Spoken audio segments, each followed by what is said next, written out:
ولایت کی سب سے پہلی سیڑھی، ابتدا، شرط، جس کے بغیر ولایت کا وجود ممکن نہیں، وہ ہے شریعت محمدی صلی اللہ علیہ وسلم کا علم ہونا۔ وقت کی قلت ہے، میں اس حوالے سے گفتگو نہ کر کے انشاءاللہ آئندہ کوشش کروں گا، اس موضوع کو لوں گا میں۔ قرآن پاک نے جہاں جہاں ولی کی علامات کو بیان کیا ہے، وہاں ولایت کی ابتدا علم کو قرار دیا ہے۔ پورے قرآن کا خلاصہ یہ ہے، پورے قرآن کا۔ اب صورتیں الگ الگ ہیں کہ وہ علم کے حصول کا طریق کون سا تھا۔ اللہ پاک نے وہ علم ڈائریکٹ اپنے اس بندے کے قلب کے اوپر علم لدنی کی شکل میں اتارا ہو، یا اس شخص نے دین کی علم کے لیے کسی سفر کو اختیار کیا ہو، یہ دونوں صورتیں الگ ہیں۔ لیکن بہر صورت ولایت کے لیے علم کا ہونا ضروری ہے۔ آج خطبے کے بعد میں نے جس آیت کو موضوع عنوان بنایا وہ ہے وَعَلَّمْنَاهُ مِن لَّدُنَّا عِلْمًا۔ سورہ کہف میں اللہ پاک ارشاد فرماتا ہے، اور اس کو ہم نے اپنے پاس سے علم دیا۔ کس کو؟ اپنے نیک بندے ولی حضرت خضر کو۔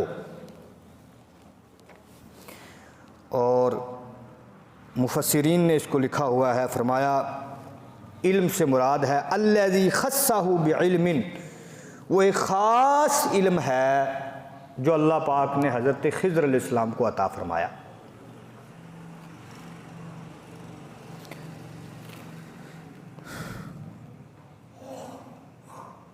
اور حافظ ابن کثیر رحمۃ اللہ تعالیٰ علیہ تفسیر ابن کثیر میں فرماتے ہیں کان رجولن، یعنی حضرت خضر علیہ السلام ایسے بندے تھے یعلم علم الغیبی، جن کو اللہ پاک نے علم غیب عطا فرمایا تھا۔ قد علم ذالک، یہ ہمیں قرآن سے اس کی خبر ملتی ہے کہ اللہ پاک نے حضرت خضر علیہ السلام کو علم غیب عطا فرمایا تھا۔ اور پھر اس علم غیب کا مظہر کیا ہے؟ جب حضرت موسیٰ علیہ السلام گئے، ایک بڑی تفصیل کے ساتھ یہ واقعہ سورہ کہف میں موجود ہے۔ دیوار گرنے والی تھی، سیدھی کر دی۔ واقعہ کیا پیش تھا؟ گاؤں والوں سے کھانا مانگا، گاؤں والوں نے منع کر دیا۔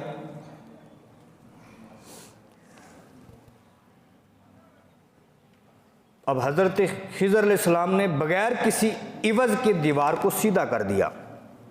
حضرت موسیٰ علیہ السلام کا اعتراض یہ تھا کہ آپ چاہتے تو اس دیوار کو سیدھا کرنے کے اجرت لے لیتے اور اس اجرت سے ہم کھانا کھا لیتے۔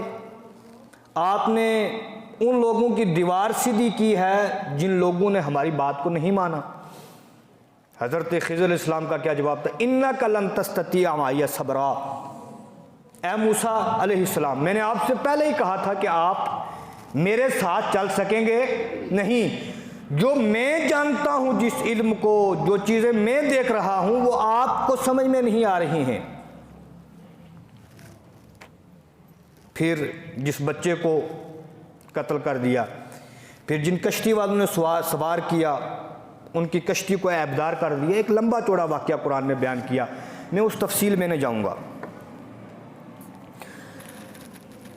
حضرت غوث اعظم رضی اللہ تعالی عنہ کے حوالے سے آج تک آپ نے کثرت کے ساتھ شیخ عبد القادر جیلانی رحمۃ اللہ تعالی عنہ، ان کے حوالے سے آج تک آپ نے جتنے بیانات سنے ہیں ان میں سے اکثر کا لب لباب یہی ہے کہ حضرت غوث اعظم رضی اللہ تعالیٰ عنہ نے برسوں کی کشتیوں کو پار لگایا، ان سب کا تعلق کرامات سے ہے۔ کئی کرامات وہ ہیں جو تواتر کے ساتھ ثابت ہیں، اور کچھ وہ ہیں جو عوام کے سامنے غلط مشہور ہیں، جن کا کسی معتبر کتاب سے کوئی لینا دینا نہیں۔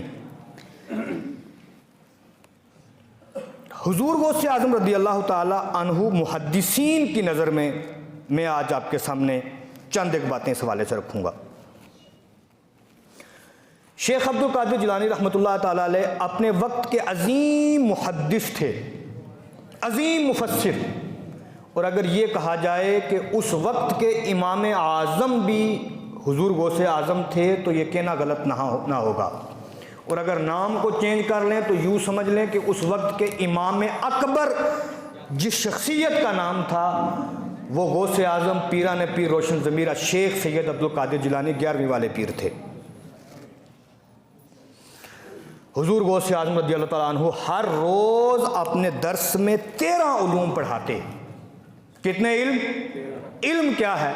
علم نحو ایک علم ہے، علم صرف ایک علم ہے، علم الکلام ایک علم ہے، علم الفلسفہ ایک علم ہے، علم منطق ایک علم ہے، اور علم تفسیر، علم حدیث، اس طریقے سے 13 علوم شیخ عبد القادر جیلانی روزانہ اپنے درس میں لوگوں کو پڑھاتے۔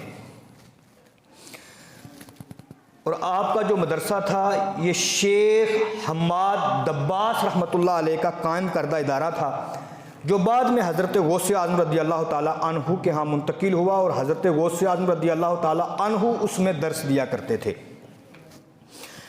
ہر سال حضرت غوث اعظم رضی اللہ تعالی عنہ کے ادارے سے 3000 طلباء فارغ ہوتے۔ کتنے طلباء؟ 3000 طلباء۔ یہ غوث اعظم کا مشعلہ تھا۔ ہم نے کیا سمجھا ہے؟ ہم نے یہ سمجھا ہے کہ تعویذ لکھتے جاؤ، پھوکے مارتے جاؤ، ختم پڑھتے جاؤ، یہ ہماری ساری کی ساری عقیدت ہے۔ غوث اعظم رضی اللہ تعالی عنہ سے صبح سے لے کے ظہر تک پڑھاتے تھے علم، کسی گدی پہ بیٹھ کے تعویذ نہیں لکھتے تھے۔ روزانہ جب ظہر کا وقت ہوتا تو ظہر کی نماز پڑھا کے جب فارغ ہوتے تو پھر بھی جو پیچھے لوگ کھڑے ہوتے تھے وہ لوگ بھی جو آرزویں لے کر آتے تھے ان میں سے کوئی نہ ہوتا جو کہتا مجھے گاڑی مل جائے، کوئی نہیں ہوتا تھا جو یہ کہے کہ مجھے پیسے کی قلت ہے، پیسہ آ جائے۔ جو پیچھے آتے تھے وہ علم کی پیاس کو بجھانے کے لیے آتے تھے۔ یہ غوث اعظم رضی اللہ عنہ کا معمول تھا۔ ہر سال 3000 علماء فارغ ہوتے، اور سارے کے سارے جید علماء، محدثین اور وقت کے عظیم فقیہ ہوتے۔ اب میں آپ کو بہت بڑی بات اور تاریخی بات جو آج تک آپ نے شاید نہ سنی ہو، اگر کسی نے سنی ہو تو اللہ کا شکر،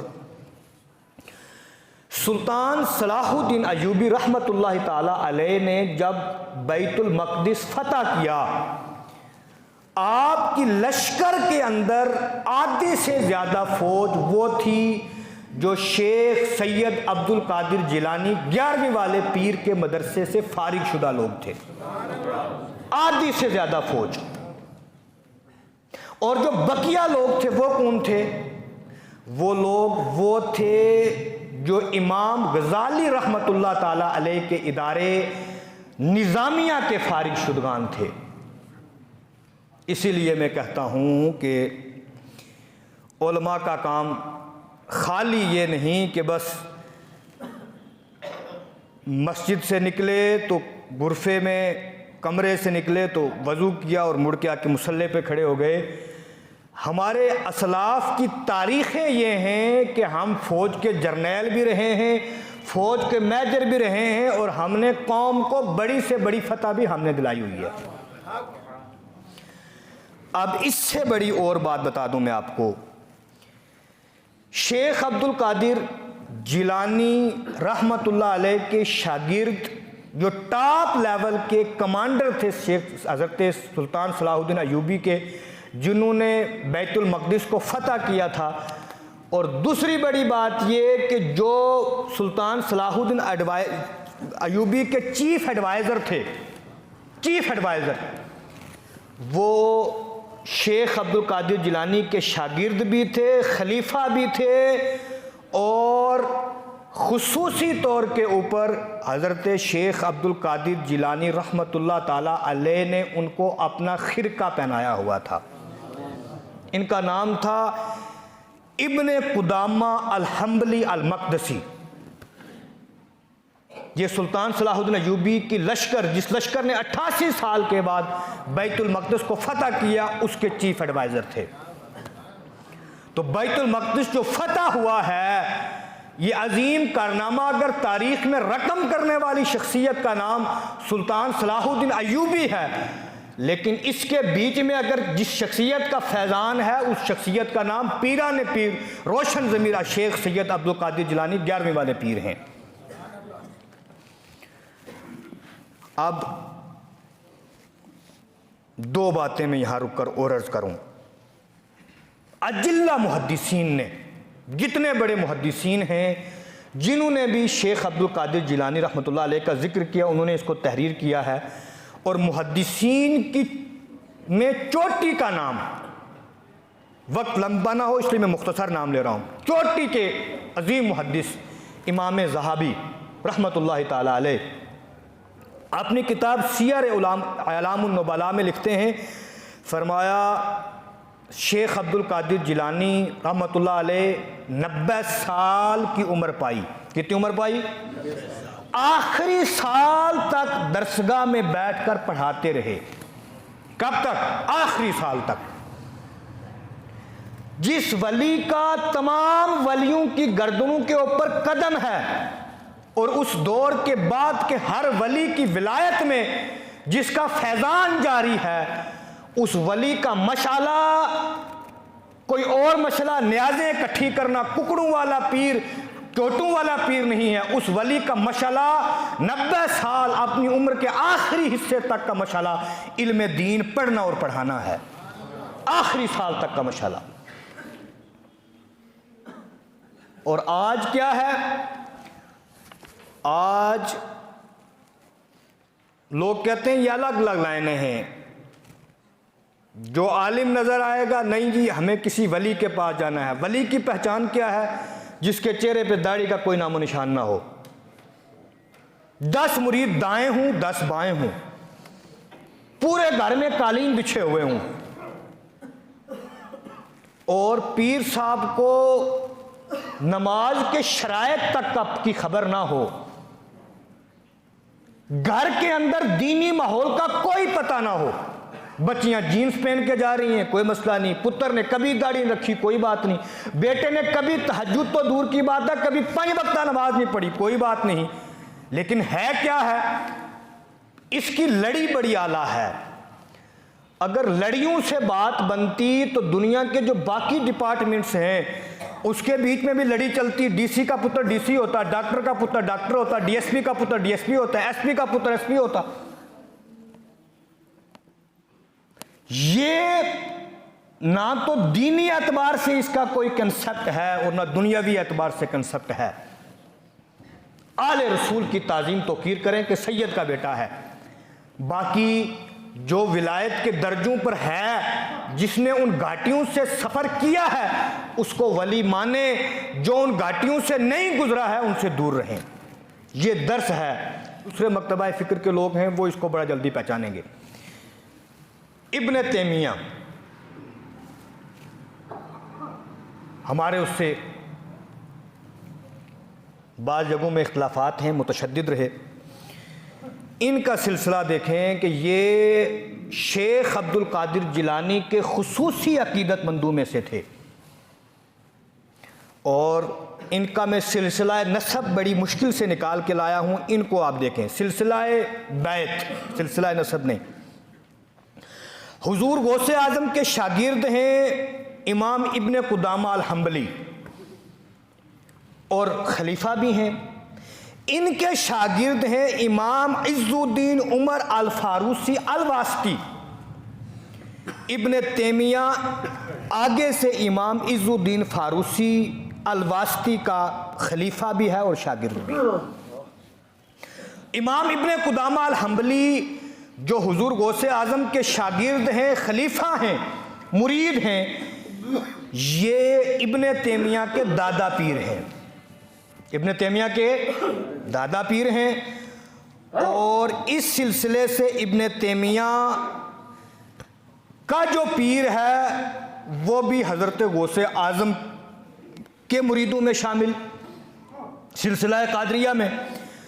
دوسرا سلسلہ اس کا ابن تیمیہ کا نکلتا ہے امام عز الدین عمر الفاروسی، جو اس کے پیر تھے، یہ سلسلہ سہروردیہ میں شیخ شہاب الدین عمر سہروردی رحمۃ اللہ تعالی علیہ سے بھی مرید تھے۔ ابن تیمیہ کے دو سلسلے ہیں، ابن قدامہ الحنبلی کی طرف سے یہ قادری سلسلے سے تھے، اور شہاب الدین عمر سہروردی سے جو مرید ہوئے ہیں تو اس کے تحت یہ سہروردی تھے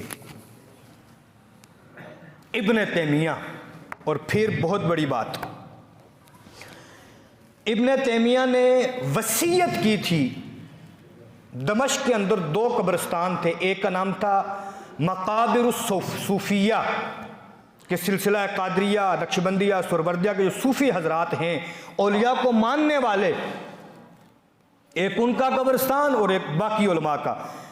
ابن تیمیہ نے وصیت یہ کی تھی کہ میری قبر جو ہے وہ مقابر الصوفیہ میں، اس قبرستان میں مجھے دفن کیا جائے جو صوفیہ کا قبرستان ہے، اور جہاں شیخ عبد القادر جیلانی کے ماننے والوں کی قبریں ہیں، اور آج تک ابن تیمیہ کی قبر اسی قبرستان میں مقابر الصوفیہ میں ہے، اور پھر ابن تیمیہ کے بیٹے کا انتقال ہوا، اس کی قبر بھی وہاں ہی ہے۔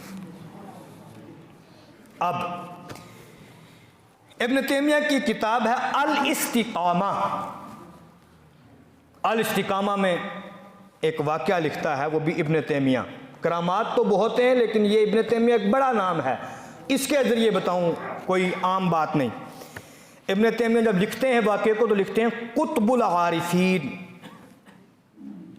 باقی جہاں واقعات نقل کیے ہیں ڈائریکٹ لکھا ہے ان شیخ عمر سہروردی بغیر کسی ٹائٹل کے، لیکن جب باری حضرت غوث اعظم کی آئی تو لکھتے ہیں ان قطب العارفین، کہ اپنے وقت کے عظیم عارفین کے جو کتب تھے ان سے میں اس واقعے کو نقل کر رہا ہوں۔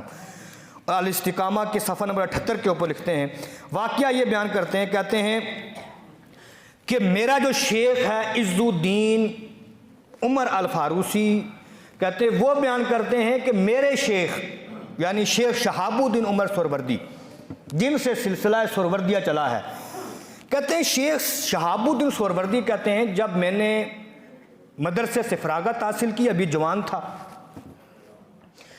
میرے دل میں یہ خواہش پیدا ہوئی کہ میں ابھی علم الکلام ایک علم ہے اس کو ابھی مزید پڑھوں گا۔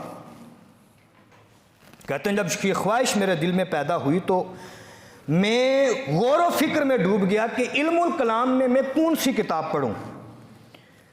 امام الحرمین الجوینی رحمۃ اللہ علیہ کی کتاب الارشاد اس ٹائم موجود تھی، علم الکلام میں کہا اس کو پڑھوں، یا امام شارستانی کی کتاب نہایت الاقدام کا میں سوچ رہا تھا یہ الارشاد پڑھوں یا نہایت الاقدام پڑھوں، یا اپنے شیخ ابو نجیب الدین سہروردی کی کتاب پڑھوں۔ کہتے ہیں یہ اس تردد کے بیچ میں تھا میں، اور میرے جو شیخ تھے شیخ نجیب الدین سہروردی، انہوں نے مجھے پکڑا اور پکڑ کے غوث اعظم کی بارگاہ میں لے گئے، کس لیے کہ تمہیں یہ خبر ملے کہ کتاب پڑھنی ہے تو کون سی پڑھنی ہے۔ اب آگے کہتے ہیں وَقَانَ يُصَلِّ بِجَنْبِ شیخ عبد القادر الجیلانی، کہتے ہیں جو میرے پیر تھے تو وقت کے بہت بڑے محدث، لیکن جب بھی نماز کا ٹائم ہوتا تو نماز جا کر شیخ عبد القادر جیلانی کی اقتداء میں پڑھتے۔ کہتے ہیں جب ہم پہنچے تو سوال کرنے کا ٹائم، نماز سے فارغ ہوتے تو سوالوں کا سلسلہ شروع ہوتا تھا۔ کہتے ہیں ہمارا خیال یہ تھا کہ جب نماز سے فارغ ہو کر چہرہ ہماری طرف ہوگا تو ہم بھی اپنا سوال کھڑے ہو کے پیش کریں گے۔ کہتے ہیں لیکن جیسے ہی ہم پہنچے ابھی نماز نہیں ہوئی تھی، نماز کا ٹائم قریب تھا۔ کہتے ہیں فَالْتَفَتَ شیخ عبد القادر الجیلانی الیہ، کہتے ہیں تو شیخ عبد القادر جیلانی میری طرف متوجہ ہوئے، ابھی کہا کچھ بھی نہیں تھا۔ یہ واقعہ کون بیان کر رہا ہے؟ ابن تیمیہ۔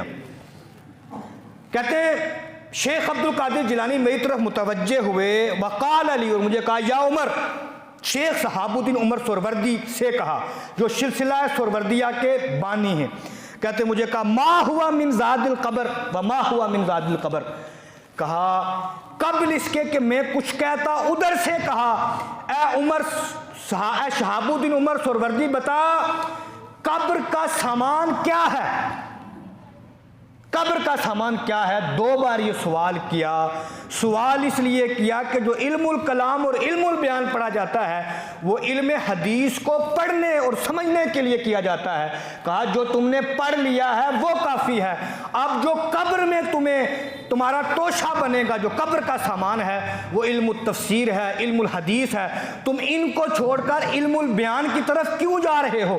متوجہ کر کے کہا ما ہوا من زاد القبر، قبر کا سامان یہ علم الکلام پڑھنا ہے یا علم حدیث پڑھنا ہے، علم تفسیر پڑھنا ہے؟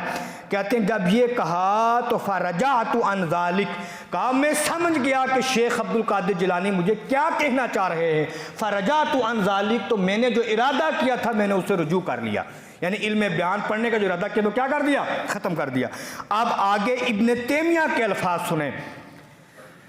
کچھ لوگ وہ ہیں جن کے ذہنوں میں یہ بات آتا ہے کہ یہ بریلوی لوگ کرامات جڑتے ہیں، میں ان کے مولوی کی کتاب کی بات بیان کر رہا ہوں۔ آگے ابن تیمیہ کہتا ہے ان الشیخ کاشفہ بما کان فی قلبہ، کہا جو چیز بات شہاب الدین عمر سہروردی کے دل میں آئی تھی شیخ عبد القادر جیلانی نے کشف کے ذریعے اس کے دل میں چھپے ہوئے راز کو جان لیا، کھڑے کھڑے سمجھ گئے کہ یہ کس لیے آیا ہوا ہے۔ اب آخری بات، وقت کے عظیم محدث ابن جوزی رحمت اللہ تعالی علیہ کہتے ہیں ایک دن میں نے چرچا سنا ہوا تھا کہ غوث اعظم بہت بڑے محدث ہیں، کہتے ہیں ایک دن میرے ذہن میں خیال آیا اتنے بڑے محدث ہیں ذرا آج میں بھی جا کے سنتا ہوں، کہتے ہیں میرے ساتھ میں ایک محدث اور تھا، ہم جا کے لاسٹ میں بیٹھ گئے اور کہا لوگوں کی تعداد یہ تھی کہ 70,000 آدمی بیٹھا ہوا تھا۔ کتنے لوگ بیٹھے ہوئے تھے؟ 70,000 آدمی بیٹھا ہوا تھا، کہا ہم سب سے پیچھے بیٹھے، شیخ عبد القادر جیلانی نے ایک آیت کی تفسیر بیان کرنا شروع کی، کہا ایک تفسیر بیان کی تو مجھے ساتھ والے نے کونی مار کے پوچھا، کہا ابن جوزی بہت بڑا محدث ہے، بتا جو تفسیر عبد القادر جیلانی بیان کر رہا ہے تم نے کبھی سنی ہے؟ کہا میں نے کہا ہاں سنی ہے، کہا دوسری بیان کی، پھر کونی ماری، میں نے کہا ہاں سنی ہے، کہا تیسری، چوتھی، کہا 1 سے لے کے 11 تک جو تفسیریں بیان کی ہر بار ساتھ والا کونی مارتا گیا، میں کہتا گیا ہاں سنی ہے، ہاں سنی ہے، کہا جب 11 کے بعد 12ویں تفسیر بیان کی پھر پوچھا یہ سنی؟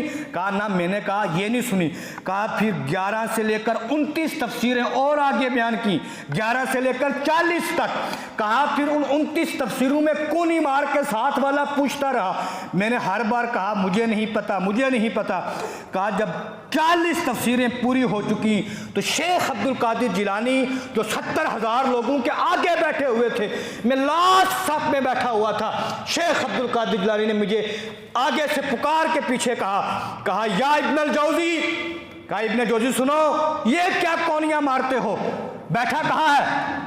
70,000 لوگوں میں سب سے پیچھے، ہم تو 70,000 لوگوں میں کوئی بندہ پیچھے بیٹھا ہو ہم اس کو دیکھ بھی نہیں سکتے، سامنے موجود ہو تو بھی ہماری پہچان میں نہیں آتا کہ 1500 لوگ بیٹھا ہے، اگر 1500 اور آ جائے 3000 کے پیچھے کون بیٹھا ہے، اگر نیچے بیٹھا ہو پہچان آتی ہے کسی کو؟ 70,000 آدمی بیٹھا ہے، اب بیٹھے تو ہیں ہی یہ، شیخ عبد القادر جیلانی نے یہ بھی سمجھ لیا کہ اس کے دل میں کیا چل رہا ہے، کہنے لگے ابن جوزی سنو تم تو ابھی تک تمہیں 11 آتی تھی، 29 میں نے اور بیان کر دی، کہا اب سنو الان نرجع من القال الى الحال، کہا ابھی تک تفسیریں میں نے بیان کی ہیں یہ قال کی تھیں، اب میں قال سے حال کی طرف پلٹ رہا ہوں، اب آگے کی تفسیر سننا۔